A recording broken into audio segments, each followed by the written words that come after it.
안녕하세요, 주야TV입니다. 오늘은 원피스 1059화 심층 분석입니다. 영상 바로 시작합니다.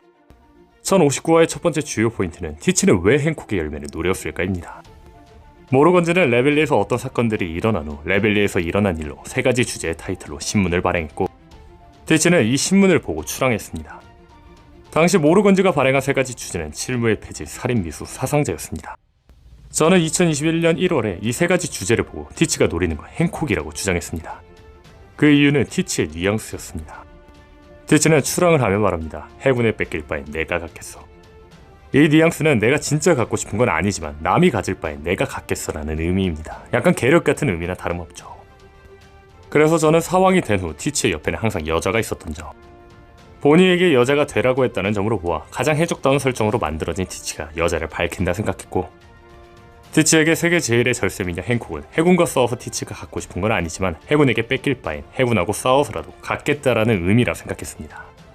그리고 이번 1059화에서 티치가 출항한 이유가 나오는데, 그 이유는 행콕은 맞았지만 행콕 자체가 아닌 행콕의 능력을 뺏기 위해서였습니다. 그렇다면 여기서 주목할 건 티치는 왜 행콕의 능력을 노렸을까요? 행콕이 말했던 것처럼 메루메루 열매는 행콕의 아름다움이 기반입니다. 티치가 메루메루 열매를 먹어봤자 의미가 없죠. 다만 앞서 말한 것처럼 티치는 해군에 뺏길 바엔 내가 갖겠어라며 출항을 했습니다.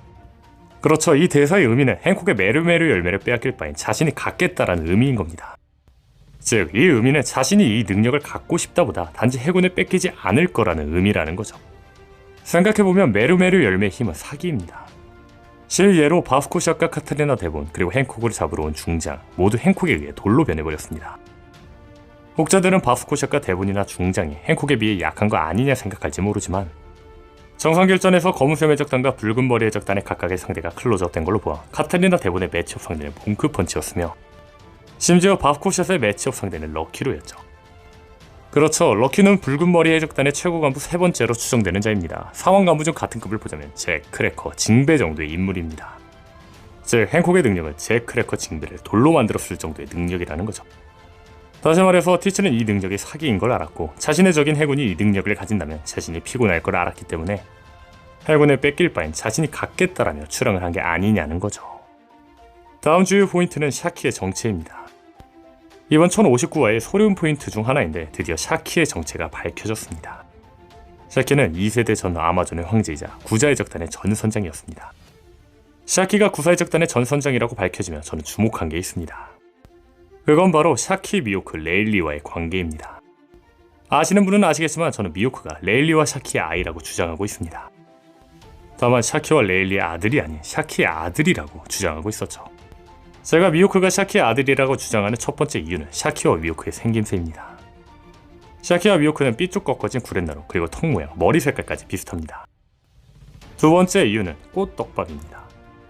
아마존 릴리의 주민들의 이름은 꽃의 이름인데, 샤키의 본명이 사쿠야쿠를 한국말로 번역한다면 작약꽃이 되었기 때문에 저는 샤키를 아마존 릴리 출신이라고 추정했습니다. 다만 샤키가 아마존 릴리 출신이라는 것보다 더 중요한 건 미호크는 샤키의 이름인 작약꽃에 대해 떡밥이 있다는 겁니다. 원피스 영화를 자세히 보시면 미호크는 사쿠야쿠, 작약꽃이 그려진 셔츠를 원피스 영화에서 입고 있었습니다. 그림 하나하나에 떡밥을 주는 오다쌤이라면 이 꽃은 충분히 떡밥이라고 생각할 수 있는 이유이죠. 세 번째 이유는 샤키가 해적을 그만둔 이유입니다. 샤키는 40년 전에 해적을 그만두었다고 했습니다. 다만 당시가 2년 전이니 지금 시간으로 따지면 42년 전에 해적을 그만뒀습니다. 근데 여기서 주목할 건 미호크의 나이는 43세라는 겁니다. 미호크가 샤키의 아들이라는 가정으로 이야기하자면 샤키는 미호크를 낳고 해적을 그만뒀다는 겁니다. 사실 원피스 세계관에서 갑자기 해적을 그만둔다는 설정은 뭔가 어색합니다. 다만 아이가 태어나 해적을 그만두는 건 충분히 이해가 가죠. 게다가 구사해적단의 선장이 아이를 가졌다는 건 충분히 해적단을 나갈 이유가 되죠. 네 번째 이유는 취향입니다. 재밌는 건 샤키와 미호크는 둘 다 좋아하는 음식이 술이라고 합니다. 이걸로 엮는 건 애매하긴 하지만 우연이라고 하기는 뭔가 수상하죠. 이 가설이 맞다면 술을 좋아하는 것도 유전이라는 증거일까요? 물론 현재 레일리와 샤키가 연인 관계인 걸로 보아 미호크는 레일리와 샤키의 아들일지도 모릅니다. 분명한 건 레일리와 미호크가 연관되어 있는 떡밥들도 있습니다. 첫 번째는 눈 모양과 턱 수염이 비슷하다는 점. 두 번째는 과거 레일리 5단에 그려진 꽃 문양이 현재 미호크가 입고 있는 5단의 문양과 같다는 점. 세 번째는 미유코와 레일리는 비브르카드에서 유일하게 출신지가 불명으로 처리된 자라는 점에서 분명히 연관성이 있기는 합니다. 하지만 저는 미유코와 레일리가 연관돼 있었어도 미유크가 레일리와 샤키의 아들이 아닌 미유크가 샤키의 아들이라고 주장한 이유가 있었습니다. 그 이유는 샤키의 록세적단 떡밥입니다. 90권 SBS에서 사쿠야쿠가 록세적단이냐는 질문이 실렸는데 오데스는 능청스럽게 얼버무리는 답변을 했습니다. 저는 이 답변을 피하는 모습이 샤키가 록세적단이기 때문이라 생각했습니다. 즉 사쿠야쿠가 로제적단 최대의 적인 록세적단 출신이라면 레일리와 연인관계로 발전하기에는 애매하며 또한 이들이 아이를 가지기에는 더욱더 애매했다는 겁니다. 다만 사쿠야쿠가 아마존 출신이라면 레일리와 사랑에 빠져 아이를 가졌다는 가설 충분히 가능하죠. 게다가 혹자들은 레일리의 혈액형이 F형, 샤키의 혈액형이 X형, 미호크의 혈액형이 S형이기 때문에 이들은 혈연관계를 가질 수 없다고도 이야기합니다. 다만 원피스의 혈액형을 실제 우리의 혈액형으로 변환해보자면 레일리의 F형은 B형, 샤키의 X형은 A형, 미호크의 S형은 O형입니다. 그렇죠. B형인 레일리와 A형인 샤키가 만나 O형인 미호크를 낳았다는 겁니다. 실제로 A형과 B형이 만난다면 O형을 낳을 확률이 있습니다. 즉 혈액형으로 따져본다 해도 미호크, 샤키, 레일리의 혈연관계는 가능하다는 거죠. 앞서 말한 것처럼 저는 샤키가 록스의 적단 출신이라 예상했기 때문에 레일리와 샤키, 미호크 혈연관계는 불가능하다 생각했습니다. 단지 샤키, 미호크 혈연관계만 가능하다 생각했죠.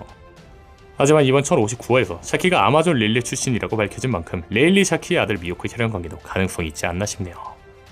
물론 이는 떡밥으로 추정을 한 겁니다. 다만 이러한 떡밥이 있는 만큼 미호크가 이들의 아이가 아니어도 이들이 키워준 아이일 확률은 충분하지 않을까요?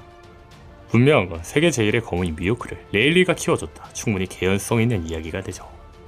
다음 주요 포인트는 코비가 음부와 왕직을 쓰러뜨린 로키포트 사건입니다.